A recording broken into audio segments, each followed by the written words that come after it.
Hey y'all, it's us. We just wanted to check in. We just filmed the most recent episode of the podcast. It's going to take a little while to edit and get that out, so thank you for your patience. Hopefully by like Tuesday it'll be available. Yeah. But we have been wanting to make a video because this has been a really intense week. If you probably have seen by now, but we had a raid by the Frozen Water Gestapo. I don't know what the algorithm is doing these days, but yeah, some people got picked up literally a block away from where we live in a very public part of Phoenixville, and the reality of where we are as a country, I think, is becoming real to a lot of people. It is starting to really feel close to home, literally. And so a lot of folks have approached us to express reactions to that, to inquire about, what can I do? And so we just wanted to kind of speak to that. I don't know if you want to say anything about that. You start. Okay. Yeah. Yeah. And I just want to really validate, the reactions to that are totally valid. They make sense. I think I just want to name, especially those of us who are in white bodies. This is an awakening for a lot of us. This is the first time we've seen people who look like us, specifically Renee Good and Alex Preddy, very publicly receive state-sanctioned violence. And that is a reality that Black and brown people have been living with for generations. And so it makes sense that we are responding the way we are. And also I think it's an opportunity to learn from Black and brown people and communities that have been fighting this for a long time. But it also is a moment where I think a lot of us can be kind of stuck in the reaction of shock and paralysis. And so I want to encourage all of us to kind of take a beat, because whatever action we take next, we are going to bring that energy into it. And so if we have the wherewithal to kind of pause, take stock, do what we need to do to regulate ourselves, to do whatever is needed to kind of get us in a space where we can more effectively take in information, listen to people, connect with people, it will only be a positive thing. So. And I want to say thank you to the folks that have come into the store as a place where they need to be during this time. After last Tuesday, my phone was blowing up, and that's I'm happy to be. I know Ann and I are more of a public face of other things that are going on in town, trying to be positive forces during this time. So if the only person you can think of, is us, definitely reach out, and we'll direct you to people who are more, who just where to go. But with that, and kind of piggyback on Anna, some of the things that I've sort of heard or sort of received is an element of one is what can I do, and also just a sort of, I guess, scared or something, or just I understand we should be fearful, but we shouldn't let that fear keep us from protecting people, trying to combat this, and doing what and preparing ourselves and preparing our community, and just using your voice, going to a protest. But you can't let the fear paralyze you. We don't, an old Philly expression that I've said a couple times to Anna is, you scared, get a dog. And that's a way of saying it's like, we don't have time for scared. If you're scared, figure it out, because the step after scared needs to happen now.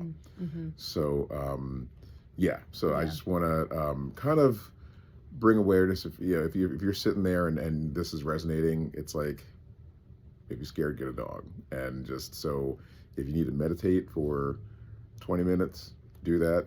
And now let's get some action going. Yeah. And with that too, something that we're hoping to offer is a series of basically Skillshare workshops where the first one is tomorrow, which is Monday.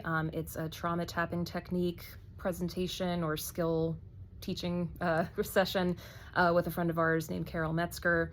There's going to be another session next week, probably Monday the 16th, but that's a somatic method that kind of goes beyond the verbal, because that's another thing too. When we're talking about these things, a lot of the time the words aren't really moving and shifting anything. We're just kind of stuck in this feedback loop of anxiety and fear. And so we really want to offer practical tools that are going to help us regulate ourselves, regulate each other, kind of move through, so that that panic doesn't get trapped in us, but we can kind of move through it and then figure out what's next.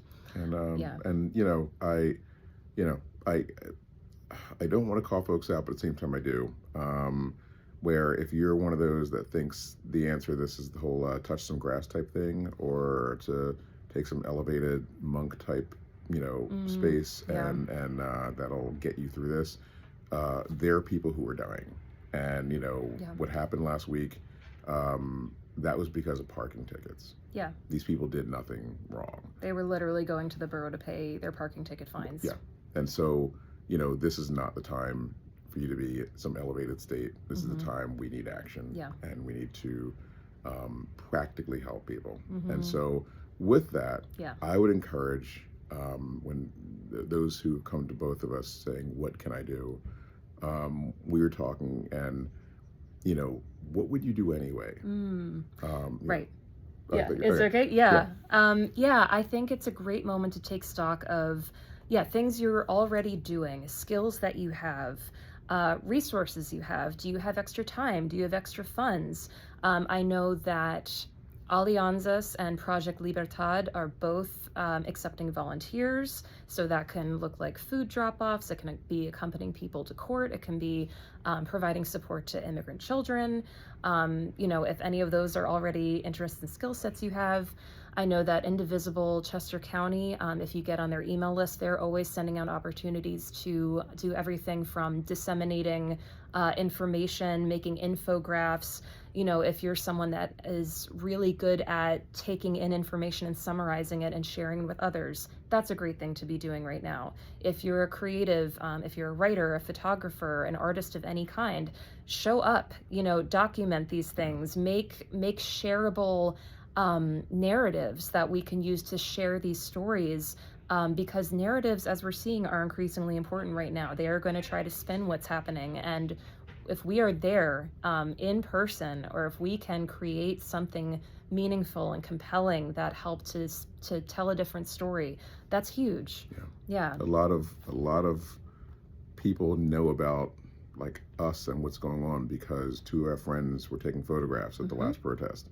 And so, as much as it's like, oh, cool, they're just taking pictures. No, that literally told a story to people who weren't there. And now they know about, what's going on, because, so it's like, if you have a skill, if you're not good at public speaking, or you don't like crowds, going to a protest, or speaking, using your voice in a literal way might not be your thing, but as Anna said, there are things that you can be doing. And at the protest, I don't know if we want to call out names, but a local bartender in town has been bringing hot chocolate out for the protesters. Like literally, making food for your neighbors, starting a free pantry, starting a free library, starting a zine, there are so many things you can do that might not feel in direct response to what's happening, but not everyone is a frontlines person. Something we talked about very recently is one of the protests, the car literally threw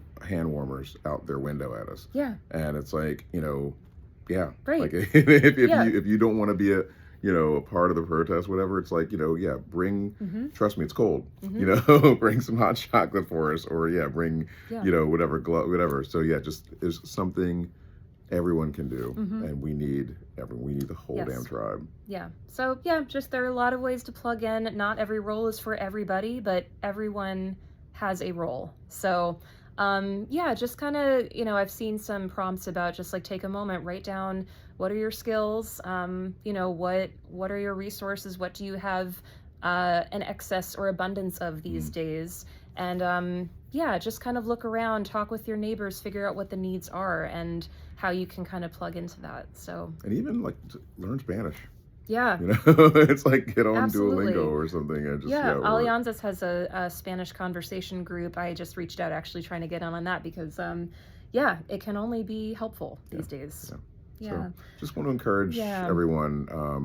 And also the last thing is, at the training on Thursday, The rapid response rapid training. response. Yeah, sorry. I was told that it was, I think the room had 400 people and they had to cut it off. So there is another one this Thursday. But is it Thursday? You said it was Thursday, wasn't it? I don't know. They haven't announced it yet, but it will sorry, be this there week. will be another one. Sorry, ignore that.